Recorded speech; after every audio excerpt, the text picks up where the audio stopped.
In the meantime, tanungin muna natin ito. Kung hindi na ba siya nahilo sa kanyang pag-iikot? Ha? At saka, pinayagan yung bata eh. Pinayagan yung bata eh. Batang senador. Yeah. Noon. Senator. Nasa linya natin si Senator Panfilo Ping Lacson. Senator Ping, good morning. Senator Ping, good morning.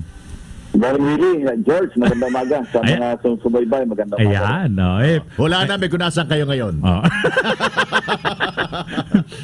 Oh. Senator Ping, pinayagan na pala yung lumabas, mga bata. Eh, nasaan na kayo ngayon ni Senator Soto? Wala. May mamaya pang hapon, mayroon kaming meeting dalawa. Yeah. Saan na po kayo nakarating? Hindi na ba kayo hinanapan ng ng quarantine pass sa mga lugar na pinuntahan ninyo? Kasi medyo maluwag ngayon actually. Pero siyempre, nandun pa rin yung mga health protocols, yung social distancing, nakamask kami lagi. At saka lahat sinunod naman. Kaya walang problema. Senator Ping, medyo... Ito yung talagang lockdown na mahigpit. Kung gano'n ang situation, hindi naman talaga pwedeng lumabas. Senator Ping, medyo interesado lang po kami dun sa mga tinatanong nyo raw po nung kayo nag-iikot. Kumusta ba ang buhay ni Juan de la Cruz sa loob ng 5 taon o sa itong administrasyon ito? Ganun daw ang mga ginagawa ninyong tanong sa inyong pag-iikot. Tama ba? Actually, maski hindi tanong yun, sila yung nagkukusa. Kasi nakipag-ugnayan kami. Mga negosyante yung nakausap namin, saka mga local officials, may mga pangkaraniwang mamamayan. Sila yung nagsasabi na, alam mo, pangkaraniwang hinaing nila, bakit puro Metro Manila ang development? At nakakalimutan yung mga countrysides. Dahil kaya nga raw nagkakagulo o kaya na yung kanilang mga kababayan, ang takbo ng pag-iisip, pumunta na Metro Manila kasi ang tingin nila, nandito yung opportunities. So, pinaliwanag namin sa kanila kasi may advocacy kami na yung gap between national and local governments, pagdikitin. Kasi ngayon, napakalaki ng disconnect, napakalaki ng gap in terms of resource distribution. Sa national budget lamang talagang there was a time, ito yung bago mag-2021 na budget, tatandaan ko. Kinwestiyon ko ito noon si Secretary Abisado. Bakit 25% lamang nang na-adapt sa budget yung nanggaling sa Regional Development Councils ng buong Pilipinas. Kinorek naman niya yon at ito'y binalidate kasi tinanong ko rin, kumusta na ba yung kalakaran na mga nire-recommenda ng Regional Development Councils. Kasi alam mo, ang hagdan, yung budget preparation kasi, nanggagaling yan down to the barangay levels. Paggagaling sa barangay, akit yan ng municipal at saka city, may kanya-kanya silang development councils Hanggang probinsya at yung mga governors naman, sila yung miyembro noong regional development councils at kinoconsolidate nila lahat yung kanilang pinag-aralan, yung mga pangangailangan, yung mga prioridad sa kanilang mga localities. Yun ang sinasabit nila sa DBM. Para pagdating ng budget call, ito'y natatalakay. Ang problema nga, napansin ko sa pag-aaral ko ng national budget, kasi taon-taon talagang inaaral natin ito. Ang pattern, bakit nasa 25% lamang yung tinatanggap ng national government sa mga rekomendasyon ng mga RBCs? Alright. Ang naging action ni Secretary Abisado, nung bagong upo pa ito, actually after nung budget deliberation, humingi siya ng meeting sa akin. So nag-lunch kami. At yun ang naging paksa ng aming usapan. At pinangako niya doon, sabi niya, hindi. Ngayon, ang gagawin namin sa DBM, hindi namin tatanggapin, hindi namin lalagakan ng budget kung walang rekomendasyon o walang firma, walang sinasubmit yung mga regional development councils. At ito binalidate ng mga kausap naming local government officials. Sabi nila, totoo yun kasi ngayon, medyo may boses na yung mga local government. So nangyayari na yun nagkakaroon na rin ng equitable distribution of resource, parang ganon. Nagsimula pa lamang, pero alam mo naman, pagdating sa budget, insertion dito, insertion doon. Nanggagaling sa Kongreso yung mga insertions. So, napapalitan. Yung mga sinumite ng mga regional development councils, hindi yun na sabihin na natin nakataga sa bato. Pagdating sa Kongreso, na atado, Oo. nababawasan din yon. Na. So, pag-review uli ng budget ito para sa 2022, titingnan uli namin ng aking staff kung nasunod ba yung medyo naging equitable. Oo, yung sinasabi na distribution ng bisado. national budget. Oo. Oo. Doon sa pagtatanong ninyo sa mga nakausap ninyo, Senator, anong klaseng development ang hinahanap nila? Kasi ngayon nakakatuwa kasi meron na tayo mga highways, di ba? Mga freeways. Hindi naman freeways kasi may toll eh. Oo. Nung napansin din namin, nung naglalakbay kami, napakalawak ng mga espasyo, ng mga areas sa mga lugar, at least sa Central at saka Northern Luzon. Yun ang kagad ang napansin ko. At saka magaan na yung bumiyahe. Hindi tulad ng araw na hindi talaga pupunta ng mga probinsya, yung mga investors, yung mga manufacturers, yung mga magtatayo ng mga Kasi factories, yung production, infrastructure ang problema. Kasi nga, napakahirap ng pagbiyahe. Pero ngayon, napansin namin, napakagaan na. So, it's about time. Pero ito, Willie, George, Yes. sabihin na natin nagkaroon ng development, pero lahat ito bayad tayo ng bayad ng toll. Mula, di ba, yung connector. Pagpasok mo pala ng SLEX, kung galing ka south o kaya ng NLEX, bayad ka na kagad. Pasok ka ng SCTEX, bayad ka ulit. Pasok ka ng TPLEX, bayad ka ulit. Kung pasad ka naman, merong star toll. Tama. Bayad tayo ng bayad ng toll. So, ang tanong nila, di ba nagbabayad naman kami ng taxes? Bakit hanggang ngayon babayad kami ng buwis, hindi ba ng toll? Di ba dapat dahil sa pagbabayad ng taxes, Tama. yung mga infrastructure development, dapat libre yan kasi taxes naman natin yung ginagamit sa infrastructure. So, ibig sabihin- hindi ganun na nangyayari. Ibig sabihin- Ito yung pagkaraniwang hinaing nila na dapat matugunan. Oo. At yun nga, ang masama rito, walang masyadong pansin binibigay ng national government. So ito yung naging paksa ng aming talakayan. So, Oo. lumalabas, na-resolve ba yung problema Problema sa infrastruktura, transportasyon. sa transportasyon? Nung ma-resolve ba, may kaakibat na panibagong problema, which is Problema. kinakailangan mo na magbayad. Kaya mas pinipili nung iba yung mga freeway na lang. Correct, Yung oo. mga makikipagsiksikan sa mga maliliit na Sa kalye. MacArthur. Sa MacArthur MacArthur. Highway. Dito na lang sa Maharlika EDSA. Highway, Dito lang sa EDSA. 'Di ba yung Skyway 3? Di ba? 264. Oo. Mula Buendia Oo. hanggang sa Balintawak, Ay- 264 pesos Oh, yun. 'di ba? So, kung ikaw, biyahero, at medyo maliit yung puhunan mo at maliit lang naman yung tutubuin mo, hindi ka dadaan doon Siyempre. Tama. sa Skyway 3 na tinatawag. Sa ganyan bang infrastructure project, Senator, taliang kamay natin, wala tayong magagawa dyan? Hindi naman tali ang kamay. Nasa pamamahala nga eh. Kasi ang nangyayari nga, sa halip na magamit sa tamang mga infrastructure development, mga projects, kung saan napupunta. Kasi nga, alam mo implikasyon noong insertion, pinaliwanag ko rin sa kanila ito kasi alam naman nila na talagang matuusin ako pagdating sa budget eh. Taon-taon eh. So, sabi ko, napansin namin kasi ako mismo, napapansin ko pagka nag-budget deliberation, yung mga insertions na ginagawa ng mga legislators, hindi ito kasama sa plano na ginawa ng mga ahensya. Alam ba, DPWH, nagsubmit sila ng plano, ito yung midterm medium development plan, ito yung short term. Tapos hindi naman nagagawa yun. Kasi pag nag-insert na yung mga senators, mga congressmen, sira lahat yung plano. Diba? Kasi ngayon, anong nangyayari? Hindi nagagamit.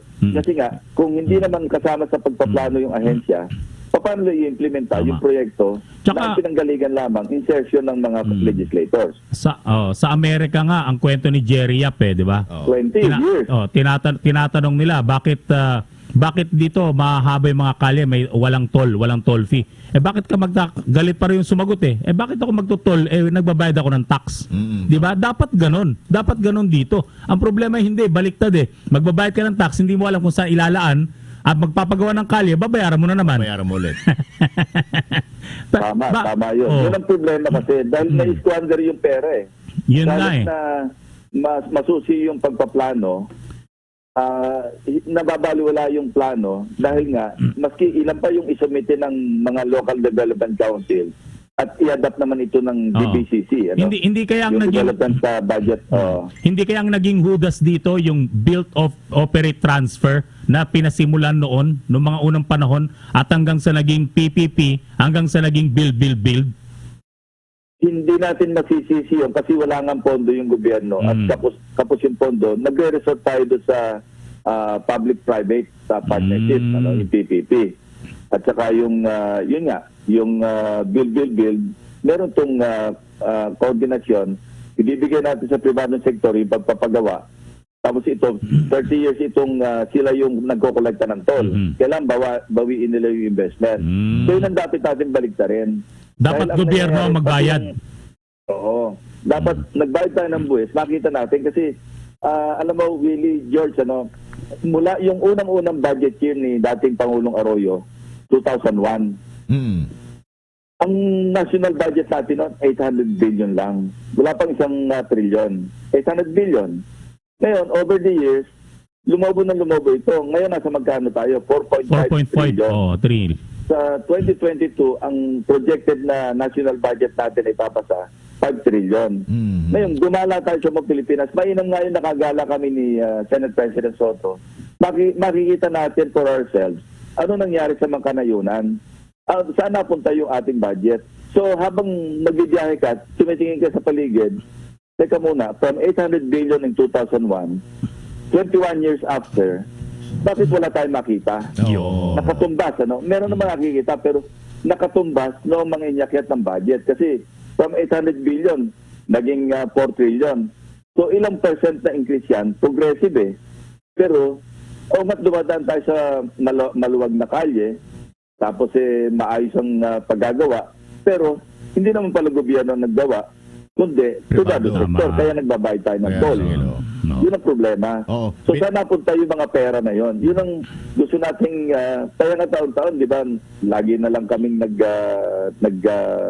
nag-deliberate, okay, nagtatanong tungkol sa budget.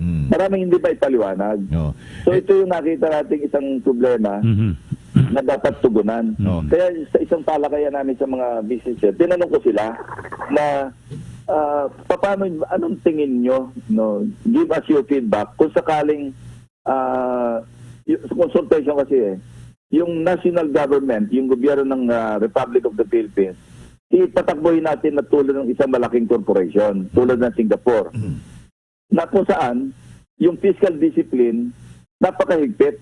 Kasi alam mo, private corporation talagang bago ka mabigyan ng budget, kasi halimbawa, merong yung board, tinatawag, yung board ng corporation, magpipresent yung mga unit, yung mga departamento nila ng budget nila. Ang nangyayari sa national budget natin, baliktad. Yung DBCC natin, yung nasa Malacanang, sila nagbibigay sa mga ahensya ng budget ceiling. Halimbawa, sabihin lang, DPWH para sa taong 2021, ang budget ceiling ninyo, halimbawa lang 500 billion. So diyan kayo magplano based sa budget ceiling. Ito sa private corporation hindi. Taon-taon nagsisimula sa zero. At from zero, magbibigay sila ng mga project nila, mga proposal nila, kung anong pagkakagastusin nila, na pa ang tingin nila investment, kailangan merong returns. Tama. So hindi sila yung bibigyan ng ceiling, pagkatapos ang mangyayari, pilit na i-justify na marating yung ceiling. So dapat nangyayari, baliktad. naging kamas-kamas yung pagpaplano. So dapat private baliktad corporation, po. hindi. Magpaplano ng maayos yung mga departamento at i-justify nila kung bakit kailangan nila ng budget so sa kanilang mga proyekto. Yung kanilang pag-iimbisan ng pera ng corporation. Yan. Na sa ganon, hindi ba mahusay pagpaplano?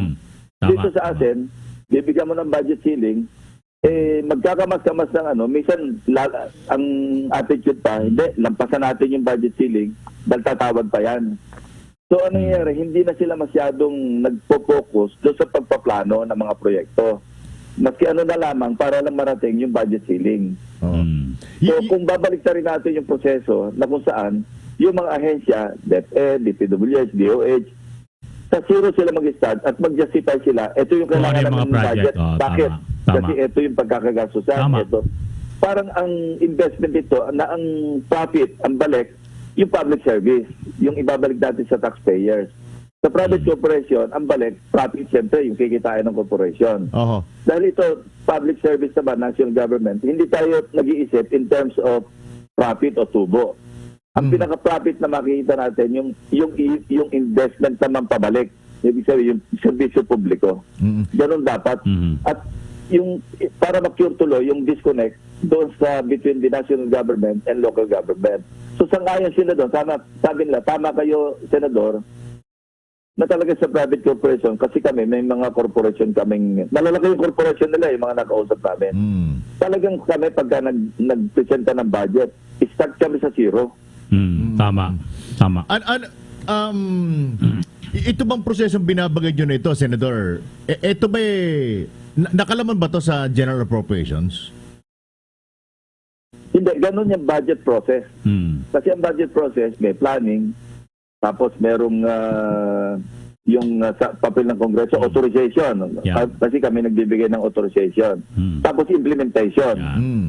Tapos yung audit na. Oo. Yung kung paano titingnan, paano ginastos. 4 yun yung nakapaloob sa 4 phases ng budget process. Planning, authorization, tapos implementation, tapos yung parang supervision, yung paano titingnan, COA naman yon at saka yung oversight din ng function ng Kongreso. Ang system mo, sa planning pa lamang, medyo sa tingin ko may defect na. Kasi ang Singapore, kaya nga yumaman yung Singapore, at yung kanilang mga executives, yung Prime Minister, yung mga ministers nila, ang sweldo, competitive doon sa sweldo ng mga CEOs at saka mga vice presidents na malalaking korporasyon. So wala silang corruption doon Napakataas nila doon sa yung mga pinaka-least corrupt countries. Dahil nga, yung taong gobyerno, mahal nila yung kanilang tungkulin. Ayaw nila magkamali. Wala na silang reason para mangurakot. So hindi ko sinasabing taasan natin yung sweldo ng mga government officials. Mamaya, meron na naman mag-interpret ng ating pag-uusap na ito. Sabihin, sila pala gusto, taasan na naman yung sweldo ng... Hindi gano'n.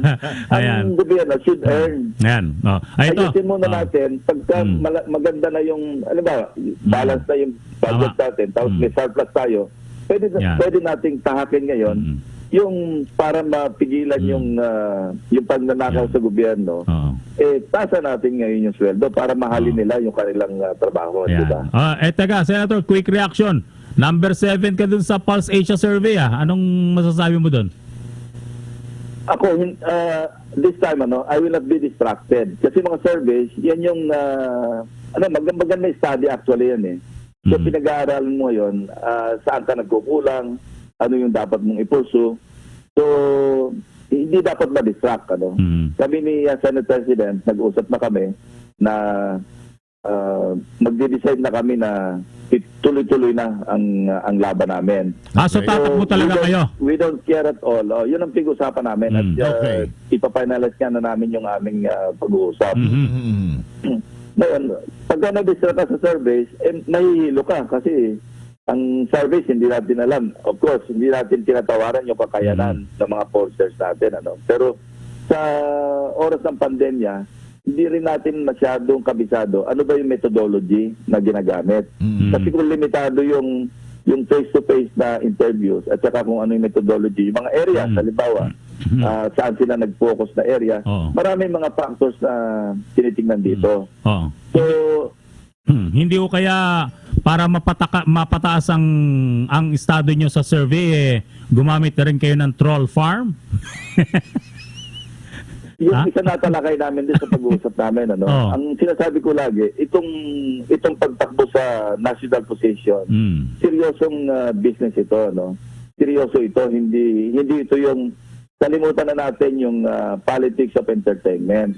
Dapat issue ang pag-uusapan sa kampanya. Kasi sinasabi ko, yung nagtataguyod sa akin, yung mga supporters, lagi nila sinasabi, pag hindi tayo napagsabayan doon sa entertainment, matatalo tayo. Sabi ko, I don't care. Kasi kung hindi man tayo manalo, pero naiangat natin yung antas, ng kaalaman ng ating mga kababayan ng electorate sa antas ng mga issues. Sa halip na ang iboboto lamang nila, yung magaling sumayaw, yung may lip service, magaling mambola, tapos sa mga colorful yung language, pero hindi issue pag-uusapan, then ang balik naman yan, 3 years at saka 6 years na pahirap sa bayan.